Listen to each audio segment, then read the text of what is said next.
Record of 26-0, 14 knockouts. You know, in the 2012 United States boxing team, a part of that class, there have been 3 world champions. This young man is trying to become the 4th world champion out of that class, but it will not be easy. But he's prepared himself, and he is ready to go. 26-0, 14 knockouts from South El Monte, California. Ladies and gentlemen, introducing Joseph Jojo Diaz Jr. Good afternoon, everyone. First off, I want to thank Golden Boy Promotions, Robert Diaz, Oscar De La Hoya for giving me this opportunity to be fighting for a world title. I also want to thank my dad for getting me 110% for this fight. My strength and conditioning coach, Daryl Hudson, we had a tremendous training camp. My manager, Ralph Heredia and Moses Heredia, for always being there for me and making sure I'm always extremely blessed, man. I really appreciate it. What can I say? It's already around the corner, man. It's a couple days away. I'm very excited. The moment's already here. I've been waiting for this moment my whole entire life. I'm not going to take anything for granted. I trained very hard. I know what Gary Russell brings to the table. I know he's the toughest in the division, but I'm willing to go out there and defeat him and bring back the WBC title, not only for myself, but for the sport of boxing as well. I want to make sure that I'm an active 126-pound fighter and give the fight fans great fights and deliver the great fights so I can start unifying these titles and stay an active fighter. I appreciate Gary Russell Jr. for giving me this opportunity. I know it's going to be fireworks. Like I said, I had a 10-week training camp. I trained very hard. I'm already at weight, and I'm ready to go come Saturday night. So let's get it on, baby. Capitol Heights, Maryland. He loves this area. When the MGM National Harbor was built, it was just so fitting because there's so much talent in this area. And you have a world champion here in Gary Russell Jr. making his 3rd defense. 28-1 with 17 knockouts. And he just continues to get better. And also, when you think about the featherweight division, as Steven Espinoza mentioned, it is loaded. It has so much talent. But as we all know in boxing, the belt that is the most identifiable is the green belt, the WBC Championship. And this man, Gary Russell Jr., holds the WBC Featherweight Championship of the world. Ladies and gentlemen, please welcome from Capitol Heights, Maryland, here is Gary Russell Jr.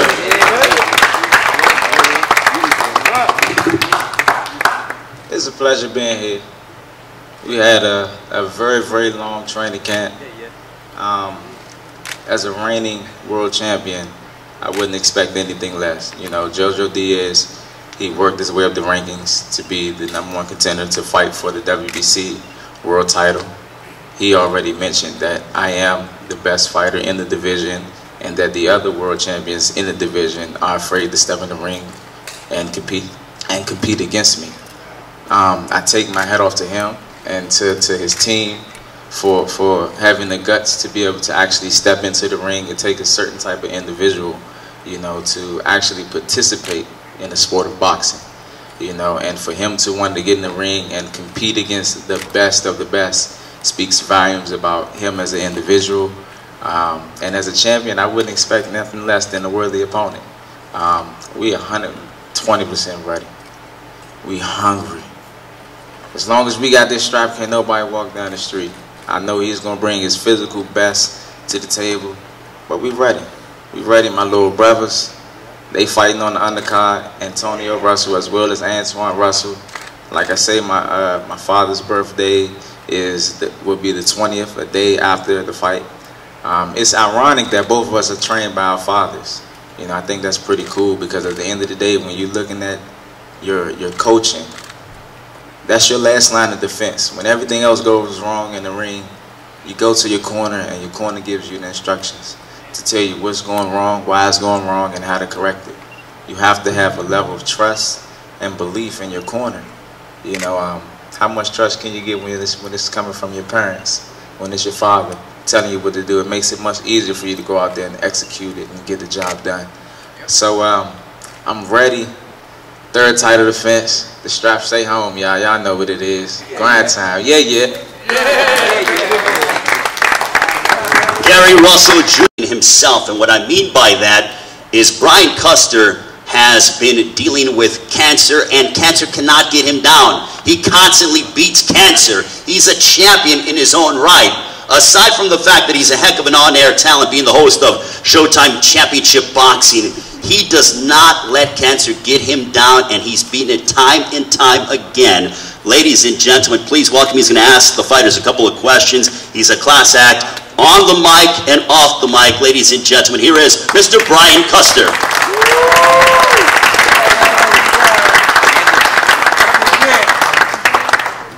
Ray, thank you very much. You guys want to hear from the fighters? Just got a few questions for you. Champ, let me start with you. You know, since you faced, I think it was Vasily Lomachenko, that was about 4 years ago. Correct. Is Jojo Diaz the best fighter that you've faced since that time, considering he's the first unbeaten fighter that you've faced since your second pro fight? Honestly, it's very, very difficult for me to answer that question.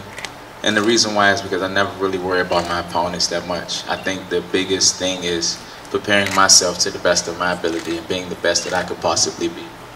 I never really focus on my opponents. I believe in my ability to make the necessary adjustments no matter what my opponent brings across the ring. If he wants to come in there and box, we have the ability to be equally as comfortable boxing long range. If he wants to come in and be rough and rugged and make it the fight in the phone booth, we can be comfortable and do that as well. I think in order to be great at anything, you have to have a level of versatility, and I feel as though that's something that I bring to the table that a lot of fighters don't bring. Jojo, you know, Gary has used a number of analogies for this fight.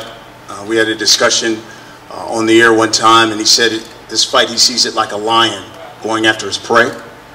He's described Saturday that it's going to be a massacre. Do you think the champion's overlooking you? Absolutely. I truly think that he underestimated me.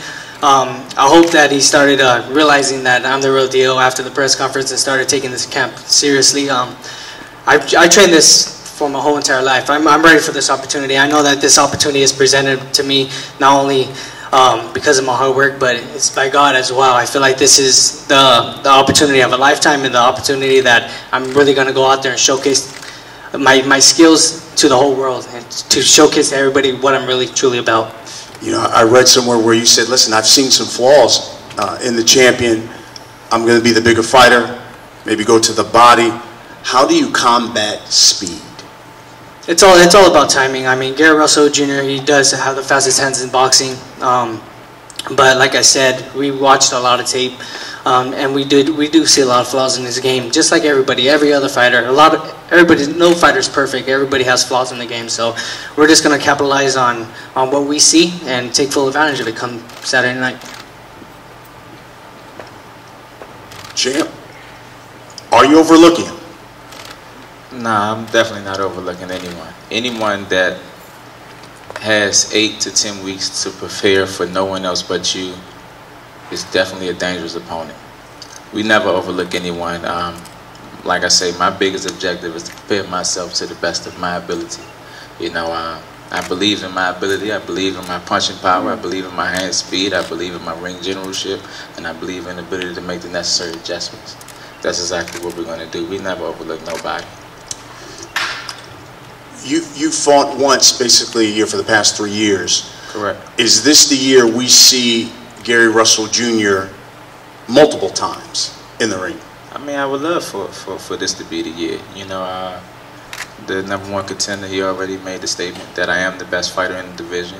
You have to understand the concept of business. A lot of the fighters, as well as the managers and promoters, aren't willing to step and put their fighter in the ring against Mr. Gary Russell Jr. As prize fighters, we get paid based upon our ability to be able to produce. When you look at these managers and promoters that invested a lot of money and a lot of time and a lot of energy into their fighters, it's not a good investment to put their investment into the ring with Mr. Gary Russell Jr. because their chances of producing is very, very slim.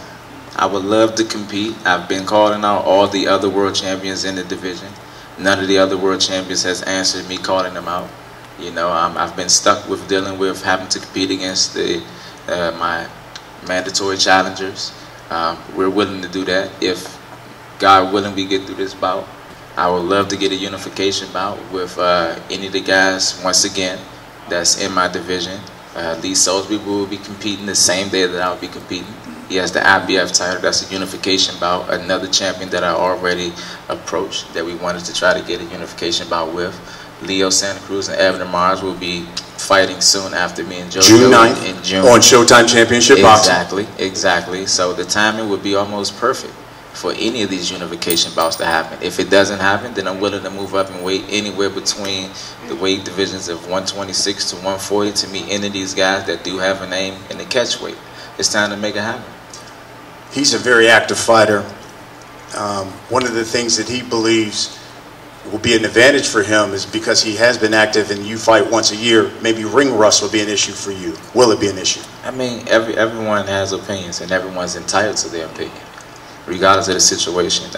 This will be my third title defense. Both of my other title defense were equally a year apart. You've seen no ring rust. I look equally as sharp, if not even sharper, whenever I do compete. Once again, it's no secret that I have had hand injuries in the past. The fact that I don't compete as often, it gives me the ability to preserve my body.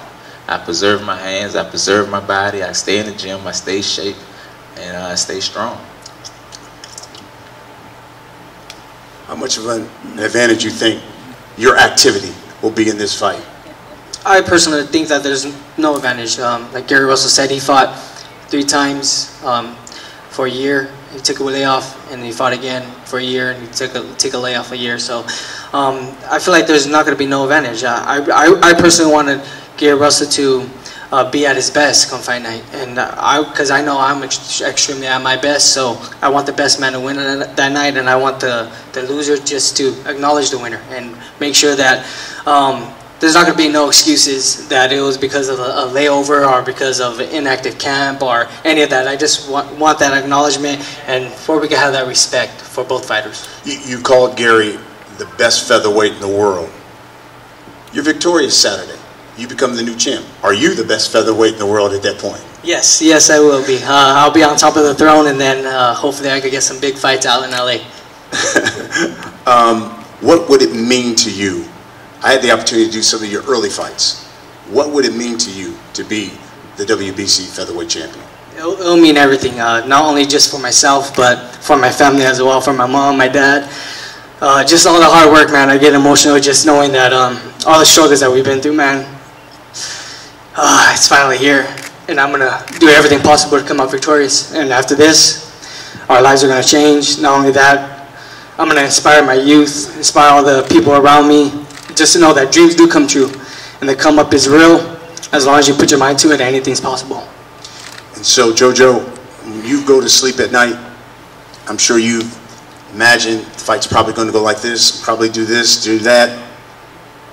What has come to your mind when you've thought about this fight and what's going to happen Saturday night? Yeah, I seen everything that he's going to offer. I feel like he's going to want to box a little bit, move around, use his jab. Create angles, try to use his speed to, keep me at distance and at range. And then it's going to come to the point where he's not going to want to move as much, and then he's going to want to bang on the inside. And I feel like that's what I want to be. And I know he's going to want to be there too, because we're going to be exchanging and delivering some great blows to the fight fans and let the best man win, whoever catches who first. My last question for you, JoJo. Give me a prediction on what you think and what you believe is going to happen Saturday night. When you look at a number of your fights, you've come on stronger in the second half of the fights. Is this a fight that you want to go the distance? What do you believe is going to happen Saturday night? I'm ready for anything. I'm ready for if it's going to stop early. I'm ready for if it goes a distance. I trained hard. I'm ready to push every single round more than the round before. And like I said, if the knockout comes early, then it comes early. If not, then if it goes a distance, it's going to go the distance. But at the end of May 19th, I will be the new WBC champion. Champ. You heard JoJo? Obviously very confident young man, and he's talked about how he sees this fight playing out. How do you see this fight playing out Saturday night? Well, like I said, being the reigning WBC champion of the world, I wouldn't ask for anything less than a worthy opponent. I wouldn't want to get in the ring with someone that feels as though that they're going to lose. I don't want to step in the ring with someone that's not going to physically be the best that they can possibly be on the night that they were competing. As far as what I think about the fight, I don't plan on going the distance with any of my next couple fights. If I do, I'll be disappointed within myself because I don't feel as though that anyone in my division have the ability to handle what it is that I bring to the table. Last question to you, champ. We do have Lee Selby fighting that night. We've got the rematch, the highly anticipated rematch between Leo Santa Cruz and Abner Mares on June 9th. Those guys will be watching. Is there some kind of message you want to send to those guys Saturday night? Because I'm sure a number of them want to see what's going to happen here. Oh man, it's definitely an honor to you know, I always say this, but it's an honor to share the field of battle, you know, to share the field of battle, you know, with the fighters, the fans, the spectators, camera crew. We all play a part. The message that I want to send to everyone, and you know, especially to the fighters, is that I appreciate them as individuals. Once again, it takes a particular type of person to be able to participate in this sport. Very, very strong-minded. Got to be disciplined. Got to be resilient. You got to be able to push physically and mentally yourselves to the limit. Hopefully, at the end of the day, we'll be able. Once again, it's just an occupation for us. You know, hopefully, at the end of the day, we'll be able to gain the currency that we need to provide for our families, because that's ultimately what we all do it for, whatever the occupation is. We're doing it for ourselves, our families, our loved ones, you know, and the people that we genuinely care about. So hopefully we line ourselves up with positions for all of us, for all of the gladiators, to be able to provide a good, healthy foundation for our families and our loved ones. Fantastic. With that, we're going to pose off and face off the fighters. Stay down for a second. Yeah. Get it, let's get it.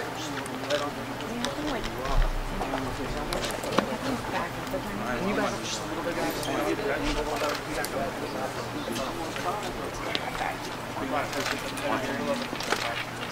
Face off. Hold that.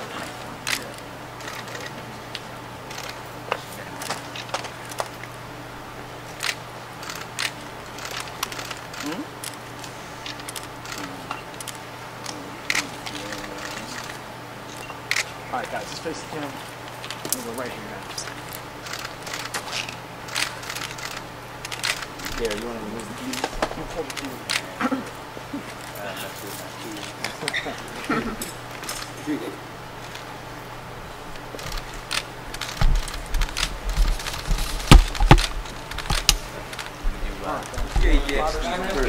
2 days away. I'm going to do it with all of the trainers as well. You all right, Anthony?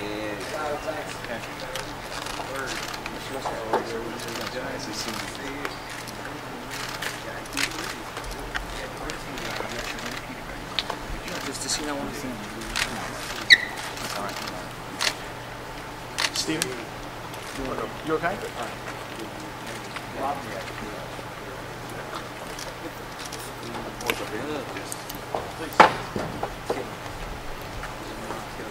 Steven, can you come on in? Okay.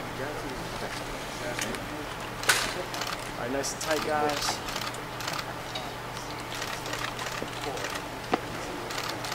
Everyone got the shot?